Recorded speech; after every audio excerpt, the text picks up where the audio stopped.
New fallout in the Volkswagen emissions scandal. Lawsuits filed by 3 states claim top executives were involved with creating so-called defeat devices.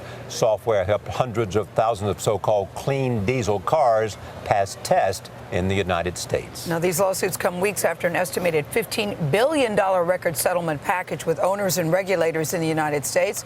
Kris Van Cleave is in Washington with the newest blow to the huge automaker. Kris, good morning. Good morning. This is one of the affected vehicles that Volkswagen may now have to buy back, but the company's legal troubles are far from over. These latest lawsuits cite internal Volkswagen documents and allege this was a long-running, well-known ploy to skirt laws in the U.S. and around the world. This was not a corporate decision from my point of view. This was a couple of software engineers who put this in for whatever reasons.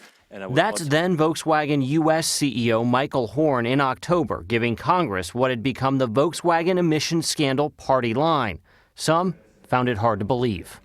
VW is trying to get the United States of America to believe these are a couple of rogue engineers. I categorically reject that. The lawsuits filed Tuesday confirm those suspicions, pointing to company documents showing defeat devices were discussed and approved by managers, then concealed from regulators. Among the top executives named is former CEO Martin Winterkorn, who had previously denied wrongdoing but resigned from his post in September. This cover-up was deep, wide, and long-lasting. New York Attorney General Eric Schneiderman. The idea that this level of fraud could take place and involve so many people at such high levels of these major international corporations for so long is appalling. Volkswagen, Audi, and Porsche sold nearly 600,000 vehicles in the U.S. with software designed to cheat emission standards. The New York State lawsuit alleges VW developed 6 separate defeat devices to get around engineering challenges with its clean diesel engines and did a cost-benefit analysis over potential penalties for getting caught. I'm angrier today than I was a couple days ago, and I was pretty pissed a couple days ago.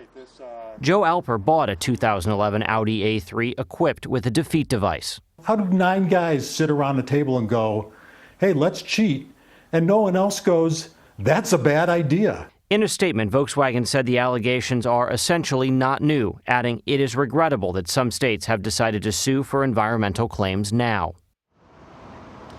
These latest lawsuits stop short of linking the current VW CEO to knowledge of the defeat devices. And because that earlier settlement didn't deal with penalties the company could face, these lawsuits can move forward.